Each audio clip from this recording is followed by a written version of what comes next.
We begin with a Fox News alert. The terrorist attack inside a mall in Kenya is over. That word moments ago from the president of that country. Welcome to America Live. I'm Shannon Bream in for Megyn Kelly. In a news conference a short time ago, the Kenyan president announced that 5 terrorists have been killed. 11 others have been taken into custody after that 4-day standoff. Earlier today, Kenyan security forces made a final push to take down the remaining fighters still holed up inside. According to the media outside, it was a fierce firefight raging inside. Stuart Ramsey of our sister network Sky News experienced it firsthand. Watch. More firing again. You can probably hear it behind me. It's quite heavy. Let's go down.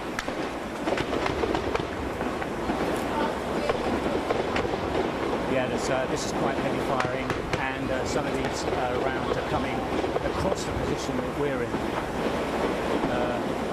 People taking cover, so quite clearly this isn't over as we suspect. Reports from inside the mall indicate 3 floors have collapsed.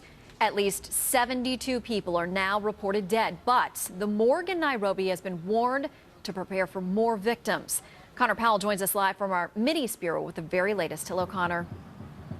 Hello, Shannon. Well, for the past 4 days, there's been several declarations over Twitter and via statements from Kenyan officials that this was over or essentially would be over in the past few hours. But today's announcement just a few minutes ago from President Kenyatta that this is officially over is sort of being greeted with obviously welcome news, and is sort of the official statement that people have been waiting for really the past 2 or 3 days now. Now, what he said is that security forces not only control the entire mall, but they now can confirm that 5 of the attackers are dead. 11 of them are now in custody.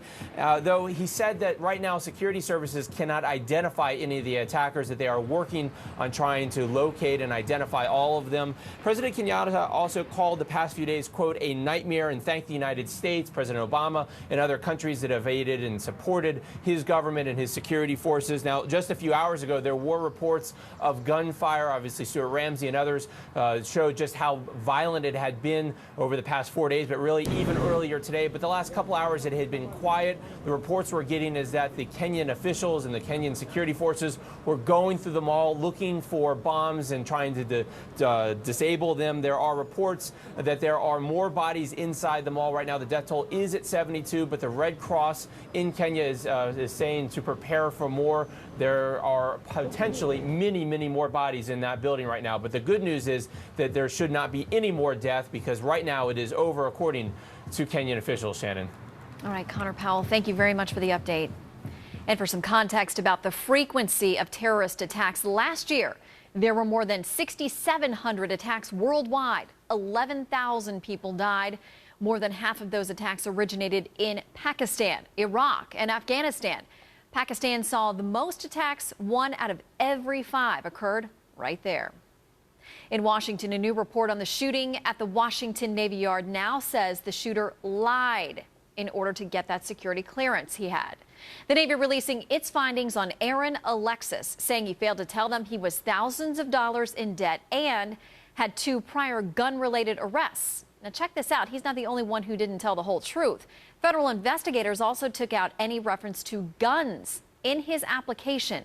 And those gaps eventually let him work at the secure Navy Yard, where he killed 12 people last week.